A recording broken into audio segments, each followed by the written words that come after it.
Terkadang orang tidak butuh bukti untuk menuduh, mereka hanya butuh alasan untuk membenci. Ketika keadilan dibutakan oleh kekuasaan, kebenaran bisa dikubur tanpa jejak. Ketika seseorang terpojok tanpa jalan keluar, pilihan yang tersisa hanyalah menyerah atau melawan.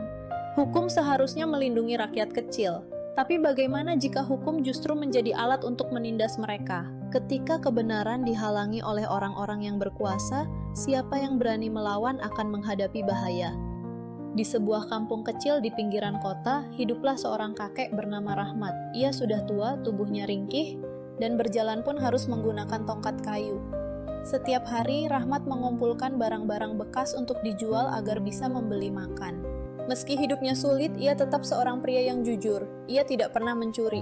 Namun, nasib buruk seringkali menimpa orang baik. Kakek Rahmat tinggal di sebuah rumah reot di sudut gang sempit. Tetangganya adalah orang-orang sederhana, tetapi ada juga segelintir orang kaya yang memandangnya sebelah mata. Salah satunya adalah Bu Lilis, seorang ibu rumah tangga sombong yang sering meremehkan kakek Rahmat. Suatu hari, kakek Rahmat merasa tubuhnya sangat lelah setelah seharian mengumpulkan kardus dan botol bekas. Ia memutuskan untuk duduk sebentar di dekat pagar rumah Bu Lilis yang penuh dengan jemuran pakaian mahal. Ia tidak tahu, keputusan untuk beristirahat di sana akan mengubah hidupnya selamanya. Matahari mulai tenggelam dan Rahmat masih duduk di depan rumah Bu Lilis menikmati hembusan angin sore. Di pagar rumah itu, jemuran pakaian masih tergantung rapi. Tiba-tiba Bu Lilis keluar dari rumahnya dengan wajah kesal. "Hei, ngapain kamu duduk di sini?" bentaknya. Rahmat terkejut, buru-buru mencoba berdiri dengan tongkatnya. Ia tidak ingin masalah. "Maaf Bu, saya cuma istirahat sebentar," jawabnya pelan. Tapi Bu Lilis tidak peduli. Matanya menatap tajam ke arah jemuran dan tiba-tiba ekspresinya berubah panik. "Astaga, mana baju sutra saya? Baru saja saya jemur di sini." Rahmat ikut menoleh tetapi ia tidak tahu apa yang terjadi. Jemuran memang masih ada, tapi 1 atau 2 pakaian mungkin sudah tidak ada di tempatnya. Namun tanpa pikir panjang, Bu Lilis langsung menuduh Rahmat. "Jangan-jangan kamu yang ambil, makanya duduk di sini terus." Rahmat terperanjat, tuduhan itu sungguh kejam. "Saya tidak tahu apa-apa. Bu, saya cuma duduk di sini sebentar." Namun Bu Lilis sudah keburu marah dan berteriak lebih keras.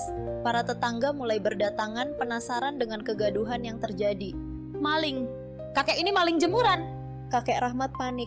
Ia tahu, di kampung ini, sekali seseorang dituduh, tidak ada yang mau mendengarkan kebenaran. Dan benar saja, beberapa orang mulai berbisik-bisik. "Saya pernah lihat dia ngobek-ngobek tong sampah di rumah orang. Bisa jadi dia memang suka mencuri," kata seseorang. "Kalau memang tidak mencuri, kenapa dia ada di sini? Mencurigakan," sahut yang lain. Rahmat semakin ketakutan. Ia ingin membela diri, tapi suaranya kalah dengan amarah orang-orang. Dari kejauhan terdengar suara motor polisi mendekat. 2 orang polisi turun, salah satunya adalah Bribka Rudi, seorang petugas yang terkenal kasar dan tidak mau repot menyelidiki sesuatu dengan benar. "Ada apa ribut-ribut?" tanya Bribka Rudi. Bu Lilis langsung menunjuk Rahmat. "Pak, tolong tangkap kakek ini. Dia maling jemuran saya." Rahmat ingin menjelaskan, tapi sebelum ia sempat bicara, Bribka Rudi langsung meraih kerah bajunya dan membentaknya. "Maling ya? Kamu ikut ke kantor polisi sekarang." Tanpa banyak tanya, Rahmat ditarik paksa dan dibawa ke mobil patroli. Warga hanya menonton, tak ada yang berani membela. Di dalam mobil polisi, Rahmat hanya bisa menggigit bibirnya. Mengapa hidupnya begitu kejam? Namun ia belum tahu, ini baru awal dari mimpi buruk yang lebih besar. Mobil patroli melaju cepat membawa Rahmat ke kantor polisi. Tangannya gemetar, wajahnya penuh kebingungan. Bagaimana mungkin ia dituduh mencuri hanya karena duduk di dekat jemuran? Setibanya di kantor polisi, ia langsung diseret masuk ke ruang interogasi oleh Bribka Rudi dan seorang rekannya, Aibda Tono. "Sudah tua tapi masih maling, memalukan," bentak Bribka Rudi, membanting tangan Rahmat ke atas meja. "Saya tidak mencuri, Pak. Saya cuma duduk sebentar. Saya tidak tahu apa-apa." Suara Rahmat bergetar hampir menangis. Namun Bribka Rudi tidak mau mendengar. Ia berjalan mondar-mandir sambil tertawa kecil. "Semua maling juga bilang begitu." Di luar ruangan, seorang polisi muda bernama Bima mendengarkan interogasi itu dengan perasaan tidak enak. Ia baru beberapa bulan bekerja di kantor polisi ini dan sejak awal sudah melihat banyak ketidakadilan. Rahmat, seorang kakek tua renta, dituduh tanpa bukti, tapi tidak ada yang peduli dengan kebenaran di sini. Di dalam ruangan, Aibda Tono meletakkan selembar kertas di depan Rahmat. "Tanda tangan di sini. Akui kalau kamu yang mencuri dan kami akan mempercepat kasusmu," katanya dengan nada dingin. Rahmat membaca tulisan di atas kertas itu. Sebuah pernyataan bahwa ia mengakui telah mencuri jemuran. Jika ia menandatangani, hidupnya hancur. Tapi, saya tidak mencuri, Pak. Kenapa saya harus menandatangani ini? Tanya Rahmat dengan suara lirih. Bribka Rudi tersenyum sinis. Kalau kamu tidak mau mengaku, ya sudah. Kami tahan kamu selama yang kami mau. Mau tidur di sel penuh maling dan preman? Rahmat semakin panik. Ia tidak punya siapa-siapa. Tidak ada uang untuk menyewa pengacara. Di luar, Bima mengepalkan tangan. Ia tidak tahan lagi. Ini bukan cara polisi seharusnya bekerja. Tapi, apakah ia berani menentang seniornya sendiri? Dan apakah Rahmat akan menyerah dan mengaku sesuatu yang tidak pernah ia lakukan? Ruangan interogasi terasa semakin pengap. Kakek Rahmat menatap lembaran kertas di depannya. Jika ia menandatangani, itu berarti ia mengaku mencuri. Tapi jika tidak, polisi bisa menahannya entah sampai kapan. Bribka Rudi semakin tidak sabar. Tanda tangan atau saya pastikan hidupmu di penjara seperti neraka, bentaknya. Rahmat menggigit bibirnya, air mata mulai menggenang di sudut matanya. Di luar ruangan, Bima masih berdiri diam, hatinya bergejolak. Ia tahu ini salah, seorang pria tua renta yang bahkan berjalan pun sulit. Mana mungkin mencuri pakaian dari jemuran? Bima akhirnya mengambil napas dalam, menguatkan dirinya. Ia harus melakukan sesuatu. Tanpa mengetuk, ia masuk ke ruangan interogasi. Pak, kita tidak punya bukti kuat kalau beliau mencuri, katanya berusaha tenang. Bribka Rudi melirik Bima dengan tatapan tajam. Kamu mengajari aku cara kerja polisi, Bima? Tanyanya. Rahmat menatap Bima dengan penuh harapan. Mungkinkah ada seseorang yang akhirnya percaya padanya? Jangan ikut campur kalau kamu masih mau kerja di sini. Rahmat menatap Bima dengan penuh harapan. Mungkinkah ada seseorang yang akhirnya percaya padanya? Namun sebelum Bima bisa bicara lebih jauh, Bima terdiam. Ia sadar melawan seniornya berarti mempertaruhkan karirnya sendiri. Rahmat melihat ini dan hatinya semakin ciut. Tidak ada yang bisa menolongnya. Akhirnya dengan tangan gemetar ia meraih pena. Ia hampir menandatangani surat pengakuan itu, tapi tiba-tiba seorang petugas masuk dengan tergesa-gesa. Pak, ada masalah. CCTV rumah Bu Lilis baru saja diperiksa dan ada sesuatu yang mengejutkan. Semua mata langsung tertuju ke petugas tersebut. Apakah ini harapan bagi Rahmat atau justru jebakan lain? Semua orang di ruangan itu terdiam. Rahmat menatap petugas yang baru datang dengan mata penuh harapan, sementara Bribka Rudi dan Aibda Tono tampak tidak senang. CCTV, apa maksudmu? Tanya Bribka Rudi dengan nada tajam. Petugas itu menyerahkan sebuah tablet. Rekaman dari kamera keamanan rumah Bu Lilis sudah diperiksa. Saat video diputar, terlihat jelas seorang pemuda bertopi dan bermasker memanjat pagar dan mengambil pakaian dari jemuran. Bukan Rahmat. Ruangan menjadi hening. Wajah Bribka Rudi dan Aibda Tono menegang. Rahmat menatap layar dengan mata berkaca-kaca. Akhirnya ada bukti bahwa ia tidak bersalah. Itu bukan saya, Pak, bisiknya lirih. Bima tersenyum tipis. Akhirnya ada harapan bagi kakek ini. Namun sebelum Rahmat bisa merasa lega, Bribka Rudi tiba-tiba menutup tablet itu dengan kasar. Ini tidak berarti apa-apa. Bisa saja dia punya kaki tangan yang mengambil jemurannya, katanya, berusaha menutupi kesalahannya. Rahmat terperanjat. Mengapa masih mencari alasan? Bukankah buktinya sudah jelas? Aibda Tono ikut menimpali. Iya. Bisa saja dia yang menyuruh si pencuri itu. Jangan senang dulu. Rahmat semakin putus asa. Apakah polisi ini benar-benar tidak peduli pada keadilan? Namun Bima tidak tinggal diam. Ia menatap Bribka Rudi dengan tegas. Pak, kita tidak bisa menahan seseorang tanpa bukti yang jelas. Rekaman ini membuktikan bahwa kakek Rahmat tidak bersalah. Kalau kita tetap menahannya, kita bisa disalahkan karena penyalahgunaan wewenang. Bribka Rudi menatap Bima dengan tatapan tajam. Ia tahu Bima benar, tapi ia juga tidak suka dibantah. Setelah beberapa detik tegang, Bribka Rudi akhirnya mendengus kasar. Baiklah, kalau begitu, kakek ini bisa pergi, katanya dingin. Rahmat merasa lega sekaligus lelah, akhirnya ia bisa pulang. Namun saat ia melangkah keluar, Bribka Rudi berbisik kepada Aibda Tono. Anak baru itu mulai banyak tingkah. Kita harus kasih pelajaran. Bima tidak tahu bahwa dengan membela Rahmat, ia baru saja membuat dirinya menjadi target berikutnya. Rahmat berjalan keluar dari kantor polisi dengan langkah lemah, tetapi hatinya sedikit lega. Setidaknya, ia tidak lagi dituduh sebagai pencuri. Namun di dalam kantor polisi, Bima baru saja membuat musuh berbahaya. Bribka Rudi dan Aibda Tono tidak suka cara Bima menentang mereka.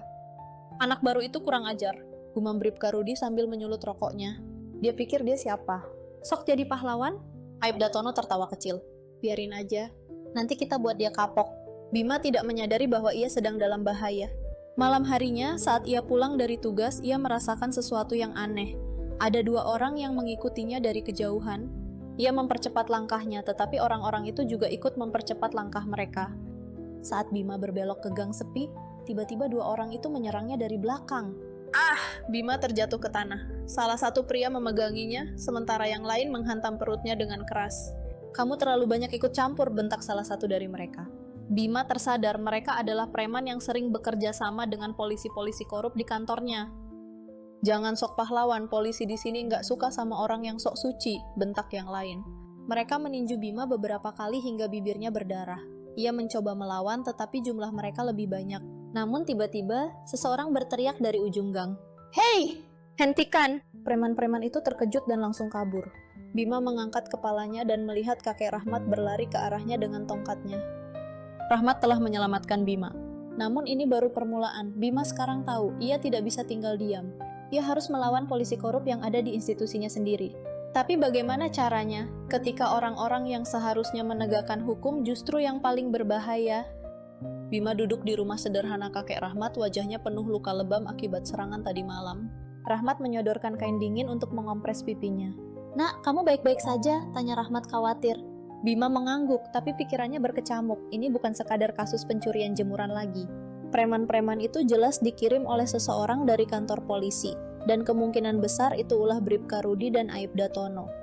Tapi kenapa mereka begitu ngotot menuduh Rahmat? "Kakek," Bima menatap Rahmat serius, "aku ingin tahu, kenapa kakek ada di depan rumah Bu Lilis malam itu? Apa ada sesuatu yang kakek lihat?" Rahmat terdiam sejenak lalu mengangguk pelan. "Aku melihat seseorang mondar-mandir di depan rumah Bu Lilis. Aku tidak tahu siapa dia, tapi dia tampak gelisah. Saat aku hendak menyapanya, dia langsung kabur ke gang belakang," jelas Rahmat. Bima berpikir keras, siapa orang itu? Apakah dia pencuri sebenarnya? Tiba-tiba Rahmat menepuk dahinya. Aku ingat, dia mengenakan jaket biru dengan emblem kecil di lengannya." Bima langsung terkejut. Itu jaket yang biasa dipakai petugas kepolisian atau orang yang bekerja dengan mereka. Apakah mungkin pencuri sebenarnya adalah orang dalam? Bima segera mengambil ponselnya dan mulai mencari rekaman CCTV lain di sekitar rumah Bu Lilis. Ia harus menemukan wajah pencuri itu dengan jelas. Namun sebelum ia bisa mencari lebih jauh, terdengar suara motor berhenti di depan rumah Rahmat. Seseorang menggedor pintu dengan keras. "Buka pintunya! Polisi ingin bicara!" Rahmat dan Bima saling bertatapan. Ini jebakan. Mereka datang untuk menghabisi Bima. Bima langsung berdiri dan melihat ke belakang rumah. Haruskah ia kabur atau hadapi mereka? Rahmat menggenggam bahunya. "Nak, kita tidak boleh takut. Kalau kamu ingin melawan ketidakadilan, sekarang saatnya." Pintu rumah bergetar semakin keras, dan akhirnya pintu itu terbuka. Pintu terbuka dengan keras. Bribka Rudi dan Aibda Tono masuk dengan wajah marah. "Bima, kamu pikir bisa sembunyi? Kamu sudah keterlaluan," bentak Bribka Rudi. Rahmat berdiri di depan Bima, mencoba melindunginya. "Apalagi yang kalian mau? Bukankah sudah jelas saya tidak bersalah?" Aibda Tono mendekat dengan senyum sinis. "Memang kamu nggak nyuri jemuran, tapi kamu sudah tahu terlalu banyak." Bima mengepalkan tinjunya. "Jadi benar kalian dalangnya? Kalian yang mengirim preman untuk menyerangku?" Bribka Rudi tertawa dingin. "Anak baru sok jago. Kamu pikir ini hanya tentang pencurian jemuran? Kamu terlalu polos." Bima tersadar, ada sesuatu yang jauh lebih besar di balik ini. Rahmat menatap mereka dengan mata tajam. "Apa yang kalian sembunyikan?" Aibda Tono tertawa. "Baiklah, kalau kalian ingin tahu, jemuran Bu Lilis itu cuma pengalihan. Yang sebenarnya hilang adalah sebuah kotak kecil di rumahnya. Dan kotak itu berisi bukti kejahatan kami." Bima dan Rahmat terperanjat. Suaminya Bu Lilis adalah mantan akuntan yang tahu kemana aliran dana haram yang kami sembunyikan. Tapi istrinya masih punya buktinya. Kami menyuruh seseorang mencurinya. Dan saat si pencuri hampir ketahuan, dia menjatuhkan pakaian ke jalan. Kakek ini kebetulan lewat, jadi ya, kenapa nggak kita fitnah sekalian? Darah Bima mendidih, jadi ini bukan sekadar kasus pencurian jemuran, ini konspirasi korupsi polisi korup. Kalian pikir bisa lolos begitu saja? Bima menatap mereka tajam. Bribka Rudi mencabut pistolnya. "Dan kamu pikir bisa menghentikan kami?" Rahmat dan Bima menahan napas. Ini bisa berakhir dengan kematian mereka. Namun sebelum Bribka Rudi bisa menarik pelatuknya, "Hentikan!"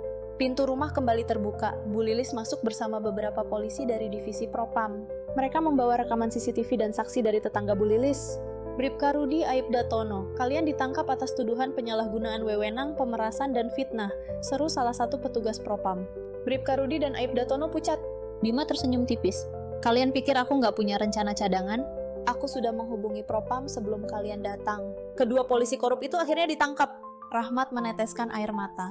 "Terima kasih, Nak." Namun meskipun ini berakhir baik, Bima tahu pertarungan melawan korupsi belum selesai. Bribka Rudi dan Aibda Tono digelandang ke mobil tahanan, wajah mereka penuh kemarahan dan rasa malu. Propam telah menemukan bukti kuat atas kejahatan mereka. Di sisi lain, Bima membantu kakek Rahmat berdiri. Akhirnya sang kakek mendapatkan keadilan. Kakek tidak perlu takut lagi, ujar Bima dengan senyum lega. Rahmat mengangguk, matanya berkaca-kaca. Terima kasih. Nak, tanpa kamu, mungkin aku masih dianggap pencuri.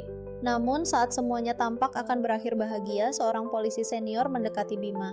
Bima, aku ingin bicara. Kompol Rendra, kepala bagian Propam, menatapnya serius. Kami salut atas keberanianmu melawan polisi korup di dalam institusi ini, tapi kamu sadar apa konsekuensinya? Bima menatapnya dengan bingung. Maksudnya? Kompol Rendra menghela napas. Banyak atasan yang tidak suka dengan tindakanmu. Mereka pikir kamu telah mencoreng nama baik kepolisian. Bima terkejut. Tapi aku hanya melakukan hal yang benar. Kompol Rendra tersenyum tipis. Itulah masalahnya. Tidak semua orang di sini ingin kebenaran terungkap. Bima mengepalkan tinjunya. Jadi meskipun dia berhasil menjatuhkan Bribka Rudi dan Aibda Tono, masih ada banyak orang lain yang ingin menutup-nutupi korupsi di kepolisian. Perjuangannya belum selesai. Aku mengerti, Pak. Tapi aku tidak akan mundur. Jika ada yang salah, aku akan terus melawannya. Kompol Rendra menepuk pundaknya. Kita butuh lebih banyak orang sepertimu. Berhati-hatilah, Bima. Sementara itu, kakek Rahmat akhirnya mendapatkan kembali kehormatannya. Bu Lilis meminta maaf atas kesalahpahaman itu dan bahkan mengajak warga sekitar untuk membantu Rahmat yang hidup sebatang kara. Di sore hari yang tenang, Rahmat duduk di depan rumahnya menatap langit senja dengan damai. Akhirnya semua sudah selesai, gumamnya. Namun bagi Bima, ini baru permulaan.